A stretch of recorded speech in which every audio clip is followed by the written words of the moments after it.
everyone, I'm JD from Willowbound Journals, and I'm excited to share with you some of the things that I picked up while I was in Melbourne. These things came from my sister-in-law, and she is the one who first started my journey into thrifting, and she's the reason why I like vintage items. I never used to like thrifting or vintage items before she would start taking me around to op shops, and she would show me the types of things she would look for, and she knew what was vintage, and this was before I discovered junk journals. So then when I did discover junk journals, I suddenly had a reason to thrift and pick up vintage things, and yeah, love it, love it, love it. So here we have a lot of different things that she saved for me from her nan. So these were things that they cleared out from her nan's place, and so kind of her to think of me salvaging these for me. So she had a whole big box, I think there was 2 boxes, and she let me go through it all and choose what I wanted, and anything that I left behind she put back into the boxes. Some of it she kept as well. But yeah, let's have a look at what I picked up. The first thing I was excited about was all these patterns. So I've got a lot of vintage patterns here. I always pick these up, or often pick these up when I go to op shops. So now I don't have to pick up more for quite a while, because I've got a whole big stash here now that I can use.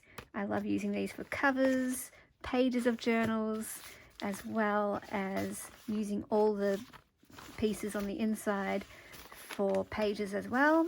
But mostly what I love these for is collage. I love using the neutral tissue paper, especially for layering collages, and for backgrounds for my book pages. So let me see if I can give you an example. So let's have a look. Right here, some of that pattern paper. We've got some more here. This is all pattern paper in the background. This was all pattern paper that I layered over other papers. So I use it in different ways. Here's some of the pattern paper, not the tissue paper, but the actual paper. And yeah, I really loved doing that. Those were some of my favorite pages in this book. So for my next book, I know, I'm just trying to find some more. I know that I want to use a lot more pattern paper for my book next time. Okay, can't find it right now, but yes, there's a lot of pattern paper in this book. And there'll be lots of this being used in my next book, so that's fun. I also did pick up some, I think they're called drawer liners. So I've got this paper here, kind of reminds me of wallpaper, and I think that will make great pages and covers as well. And some here, this is my favorite one. Look at that. Again, it looks like wallpaper. Really, really pretty. And there's a few sheets of that. Then I got some laces, some really pretty laces. So in the box there was so much more than this. There was a ton of ribbon. So I just had to be selective with what I brought back. And so I just chose a few ribbons for closures and laces for trims and things like that. So that's what I got in terms of ribbon. And then I really love this color here. I also got some twine. Not sure if it's too thick, but I really want to use twine for closures of my journals. So I'm planning to use these for closures with a key charm. And then I got a few doilies here. So really nice, beautiful doilies. I got a bit of ephemera as well. So just some cards and an envelope, last will and testament, and it also includes it on the inside. So I thought this could be good for my family heirloom journals where I do a concept journal. So there we go. I also picked up some of these larger pieces of lace here. It's got 1 and 2. This is a really lovely one. 3. Look at that. Very pretty. And also picked up this one here. It has a design, very colourful, so I thought I'd make some covers out of that. Make some vintage journals. Then I also have some fabric, 2 pieces of fabric, same design but different colours. So I love the blue one especially. Going to get lots of covers out of that, and it's all that gorgeous texture of vintage, you know, vintage linen fabric, which is very cool. There's pins in it, so I've got to be careful with that. But love that, the old pins.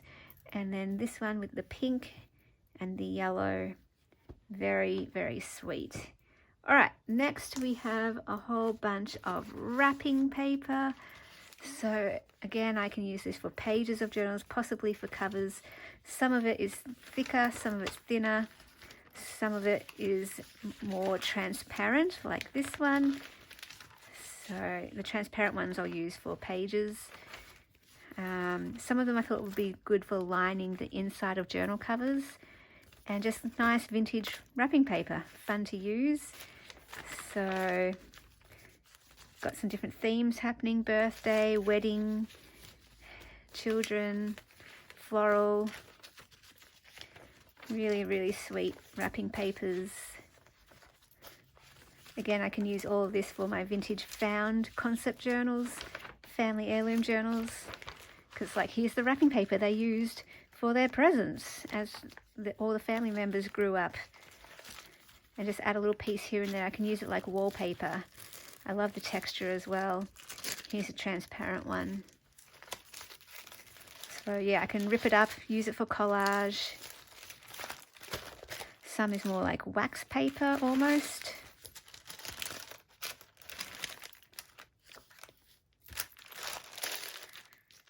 That's a cute one there. And that one. So got quite a lot of that to use.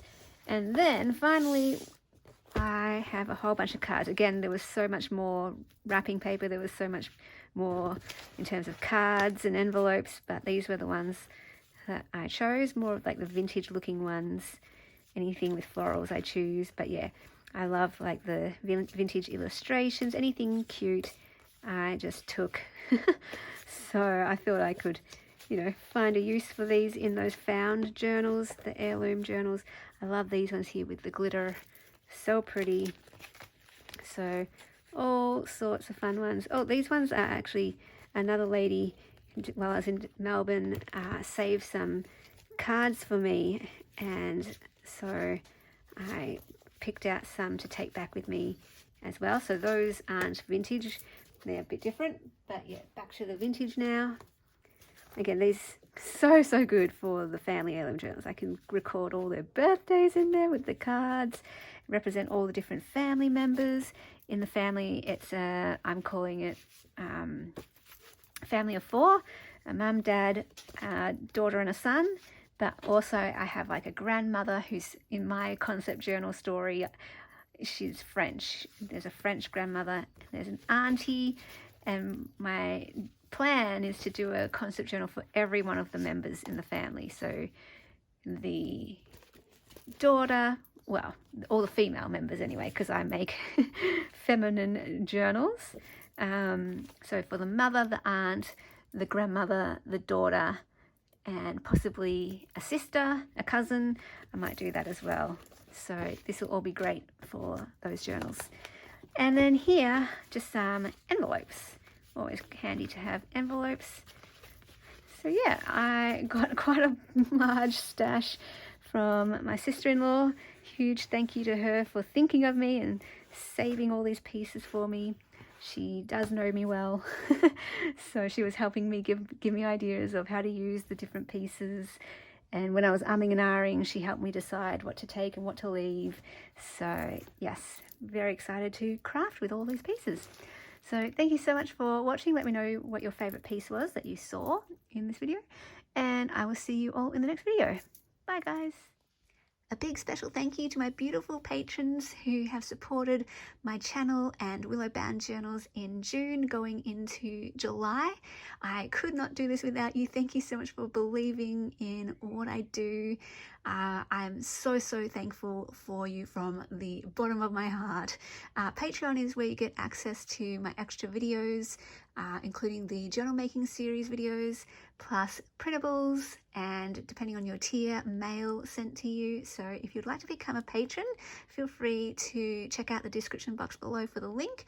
If you'd like to support my channel by becoming a member of my channel, you can also do that simply by clicking the join button.